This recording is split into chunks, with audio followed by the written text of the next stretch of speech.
So last week I did a video making predictions for week 4 of the college football season. You guys seem to really enjoy it, so we're going to once again do it for week 5.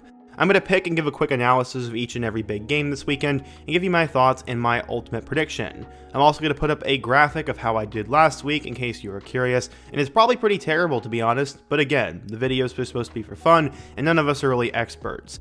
But before we pick for week 5, quickly be sure to take a quick moment to subscribe to the channel if you love college football, leave a like if you support today's video, and let me know what player, team, topic, or situation I can cover next. Now let's get started and make picks for week 5 of the 2024 college football season. Okay, so let's first go to Friday. The first big game is Virginia Tech against Miami. Currently the Hokies are 2-2 and the Canes are 4-0. In the preseason, this was seen as one of the bigger games in the ACC, but Virginia Tech has suffered blunders against both Vandy and Rutgers, and that's why they're 2-2. They still have the talent to maybe compete with Miami, but with this game being at home and how well the Canes have played, I think Miami wins this game pretty easily. The other Friday night game is going to be interesting, as currently Rutgers is favored by 2.5 against Washington. The Scarlet Knights are 3-0 and the Huskies are 3-1, and this game should be fun in my opinion. I think it'll go down to the wire, and ultimately, I think Rutgers is going to win by a few, and this will be the biggest win they've had in a long time, and get them to 4-0. And Saturday, there's a loaded amount of games, as the first matchup is Minnesota versus number 12 Michigan. While the passing game was still terrible for the Wolverines, they found a way to get it done against USC last week, and there's no reason to think they won't do it again this week against Minnesota. The Golden Gophers have honestly looked terrible, so I think Michigan wins this game by at least 9. Going over to the SEC, we have 2-2 Kentucky versus 4-0 Ole Miss. While on paper maybe this is a good game, I really don't think it will. Ole Miss has been completely dominant, and Kentucky's offense has been lifeless, so I think Ole Miss cruises in this game, and they don't have really that big of a game until Georgia. After that, we have a ranked matchup between Oklahoma State and K-State. Both of these teams are coming off losses, and Oklahoma State has to figure out the quarterback situation. Alan Bowman and Garrett Rangel both struggled, and K-State's Avery Johnson is still growing up. With this game being at home for the Wildcats and the lack of a decent quarterback for OSU, I'm going to go with K-State to win this game. Another Big 12 matchup is number 22 BYU versus Baylor. BYU is 4-0 and Baylor is 2-2. The Cougars are fresh off wins against SMU and K-State, and Baylor's fresh off of getting humiliated by a Hail Mary against Colorado. I don't know what was worse, was that or the fumble ball going through the back of the end zone, but either way I think Baylor's going to be mad. That's why I actually think the Bears are going to upset BYU, and that'll be my first upset pick of this week. I think Baylor wins and BYU falls to 4-1. It is that time of the year as winning season is back, football is back, and MyBookie is here to make sure you are ready to cash in on all the action. This season, MyBookie is pulling out all the stops with incredible promotions like a weekly risk-free boost on Thursdays where you can bet without a sweat. If your bet hits, you win big. If it doesn't, forget it. MyBookie will refund your wager. But that's just the beginning. MyBookie is giving away hundreds of thousands in prizes with their Super Survivor and Square contests. Get your entries now in for your shot at huge cash rewards. When you're ready to get started, be sure to use my promo code FISHER50 and make sure to get some extra cash on top of your first deposit. Okay, but what do you get when you use my promo code? Well, if you type in Fisher50, you'll get up to $1,000 in a welcome bonus bet, plus a $10 casino chip. MyBookie's tiered bonuses make it easy to deposit with crypto or with credit, and the bigger your deposit, the bigger your bonus. The bonus would be 100% match up to $1,000 plus a $10 casino chip. As of now, loyalty plays off with MyBookie Plus. The more you play, the more you win. It's simple. Climb through the tiers of loyalty rewards programs to unlock even more epic promotions, exclusive giveaways, and bigger rewards. With MyBookie, you can bet on anything, anywhere, at any time, and make your season a winning season. Be sure to check out my link down below and use my promo code FISHER50. That is FISHER50. Nebraska-Purdue is an interesting game. Dylan Raiola and Nebraska are fresh off of a loss to Illinois, and Purdue's fresh off of defeats against both Notre Dame and Oregon State. Purdue has shown pretty much nothing on offense, and it might be time to clean the cupboard, but for now I think Nebraska does go into West Lafayette and win that game. Western Kentucky versus Boston College is actually an intriguing matchup. WKU might be the best team in the conference, and so far Boston College has wins over both Michigan State and Florida State. BC is led by Thomas Castellanos, and while the offense was not that great last week, I think Boston College wins this game by 7, and WKU makes it interesting. Maryland versus Indiana is a game that's always close each and every year, and usually Maryland gets the best of Indiana. So far, both of these quarterbacks in Billy Edwards Jr. and Curtis Rourke are off to hot starts, and the teams are doing better than expected. But with Indiana being 4-0 and at home, I think they're going to take the cake here, and they're going to beat this 3-1 Maryland team and get to 5-0 for the first time in a long time. Cheers to Indiana, as I think you're going to end up being 5-0. Northern Illinois versus NC State would have been a much bigger game a couple weeks ago, but now NIU's fresh off of a loss to Buffalo, and NC State just got humiliated by Clemson. This game should be rather close, and honestly, I'm actually going to pick an upset here and say Northern Illinois wins. Why not? Who cares? NIU's going to win, and they're going to get their second Power 5 road victory. USF versus Tulane is a battle of two teams that are better than the records show, as USF and Tulane have had very difficult schedules. This game should be pretty competitive, and Tulane is currently favored by 6.5. I'm actually going to say that USF wins this game on the road, and the Bulls are building something under Alex Golesh. As we now exit the early afternoon slate, we now get to go into the mid-afternoon slate. Colorado is currently 3-1 after that Hail Mary performance against Baylor, and UCF is 3-0, and they're fresh off of a bye week. I'm not really quite sure what's going on here, as UCF really needs to be able to stop Colorado's passing attack, but the Knights are really balanced and they've had 2 weeks to prepare, so I'm going to say UCF ends up winning this game by a touchdown or 10 points. It's going to be closer than -14, and the Knights will advance to 4-0. Wisconsin versus USC is one of those games that's big on paper, but I don't think it'll be all that competitive. Wisconsin lost Tyler Van Dyke for the remainder of the season, and they haven't even looked that good with him regardless. Braden Locke just isn't really that great of a quarterback, and USC is probably really annoyed after how they lost to Michigan, so I say USC wins by 3 touchdowns. Now we get to some premier games as number 15 Louisville plays number 16 Notre Dame. The Cardinals are 3-0 and Notre Dame's 3-1. Ever since that humiliating game against Northern Illinois, Notre Dame has looked a lot better. Louisville, on the other hand, is fresh off of a win against Georgia Tech, so both these teams have a lot of momentum. With this game being in South Bend, I'm going to say that Notre Dame ends up winning it close, just like the experts predict, but I wouldn't be all that shocked if Louisville pulls off something on the road. Number 21 Oklahoma versus Auburn is another intriguing game. Auburn has no idea what they're doing at the quarterback spot, and Oklahoma doesn't really know that much either.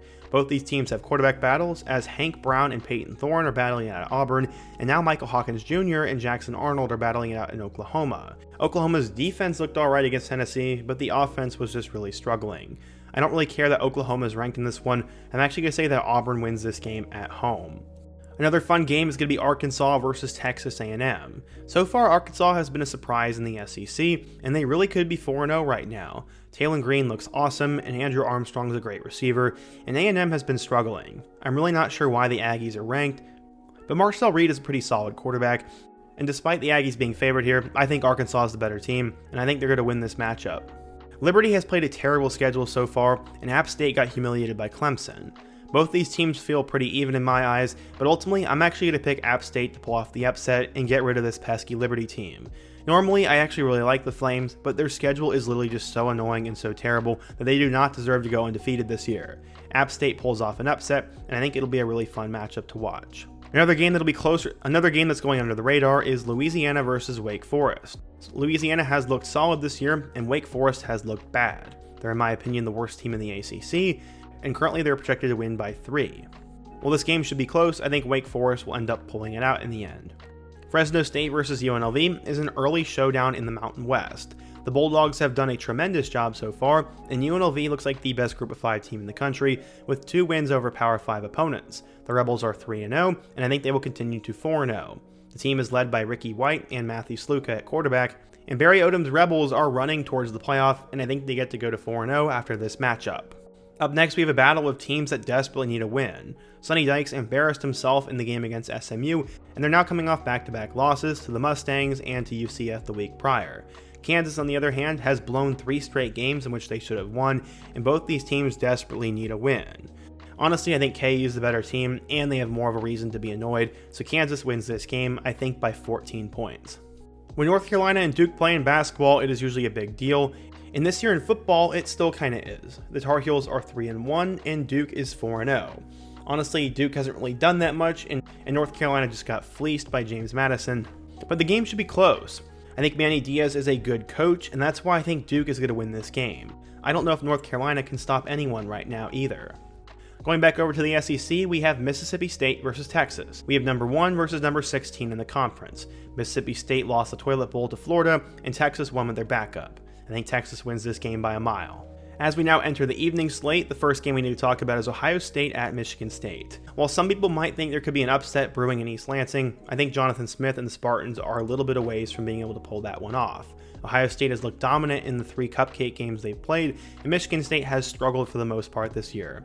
They're fresh off of a loss to Boston College, and I think Michigan State keeps this game close into the second quarter, and then Ohio State pulls away in the second half. An underrated game in the ACC is Stanford versus Clemson. The Tigers, after getting beat down by Georgia in week 1, have looked a lot better and have climbed to number 17 in the nation. Stanford, on the other hand, just walked into the Carrier Dome and won a game, and when no one expected the Cardinal to be any good this year, they've actually played pretty tough. They have one of the best receivers in college football, but I still don't think it's a match for Clemson, who probably wins this game by 3 touchdowns. Number 18 Iowa State is currently 3-0, and they play against the worst team in the Big 12, the Houston Cougars. Willie Fritz has a complete rebuild at his hands, and meanwhile Matt Campbell has done a good job this year as he beat Iowa, and they've looked in control of all their games. I think despite this game being on the road, Iowa State probably wins by 2 or 3 scores because Houston is just that bad. Okay, now we get into the 2 most premier games of college football next weekend, as we first talk about number 2 Georgia versus number 4 Bama. This game has been somewhat of a rivalry the last few years and is always an instant classic. Currently the Bulldogs are 3-0, and while the offense has been struggling a little bit, the defense is still national championship caliber. Bama, on the other hand, looks like normal old Bama, and this game should be ridiculously close. Honestly, if Georgia's offense looked a little bit better through those first couple weeks, I would have picked the Dogs, but I think because of how well Bama's been playing and that lack of offense for UGA, Bama ends up winning this game. Still though, I would not be surprised if Georgia goes into Tuscaloosa and wins. After that, we just talk about number 19 Illinois versus number 9 Penn State. Do you guys remember 2021 when Illinois won in 9 overtimes? Yeah, I remember that game too. I'm not quite sure if that's going to happen again, but Illinois is a tough team. They currently have 2 top 25 wins, and Penn State's also been playing really solid. Kotelnicki and the Nittany Lions have looked tremendous this year, and while I think this game will be close, I think Penn State ends up only winning by probably 3 to 7 points. Right now they're projected to win by 17.5, but I think this game ends up being really close. Cincinnati versus Texas Tech is an underrated matchup in the Big 12. Texas Tech has started to figure it out, and so has Cincinnati. Besides a late blunder against Pitt, the Bearcats could be 4-0 under Scott Satterfield, and Texas Tech could also be easily 4-0 if they didn't lose to Wazoo. This game I think should be also really close, and I think because Texas Tech's at home, they're going to ultimately win this game. SMU versus Florida State is a battle of the teams in the ACC, and it doesn't really feel like an ACC game, but after winning against Cal, Florida State finally has some momentum. Honestly, I don't really care though, because SMU's 3-1, they have a good team and they're at home, and I think SMU wins this game. Florida State still hasn't really shown me that much, and they really need to figure out things here soon. For the last 3 games, we have to talk about Washington State at number 25 Boise State. I'm honestly not sure why the Broncos are ranked because they're only 2-1, but Wazoo's 4-0 and has 2 Power 5 wins. Jake Dicker's done a tremendous job, but will they be able to stop Ashton Jeanty? That's the big question mark, and honestly, I don't think they will. I think Boise State's going to win this game on the blue turf, and it'll be a lot of fun to watch. The last 2 games are Arizona versus Utah. Arizona was supposed to be near the top of the Big 12, but ultimately they've kind of fallen on hard times here. They're 2-1, and they just got beat down by Kansas State pretty badly in week 3, and Utah, on the other hand, is starting to find their stride. Zach Wilson's little brother could be better than him, just kidding, but Utah is currently 4-0 and ranked number 10 in the country. While I think Arizona will keep this game closer than the 12-point spread, Utah ultimately wins, because right now they are the best team, and they are really hard to beat. Finally, we have Oregon versus UCLA. The Ducks are currently ranked number 8 in the country, and they've had a weird year. They struggled with Idaho, they struggled with both Idaho and Boise State, but blew out Oregon State. It doesn't really make sense to me. Currently the team is 3-0, and they still have a lot of things to figure out, but UCLA has a lot more question marks. After getting blown out by Indiana in week 2 at home, UCLA actually put up a fight against LSU in week 4, but doesn't really mean much to me. Oregon's favored by 24, and I think they probably win by 17-20. So yeah, today we made predictions for week 5 of the college football season, and be sure to let me know what I got right and wrong. I'm definitely going to miss pretty much all of these picks, but it's going to be fun, and we're going to do this each and every week, and be sure to let me know your thoughts down below. Leave a like if you want to support today's video, subscribe if you're new, and check out all my other videos on the end screen. Hope to see you guys again soon, but until next time, peace.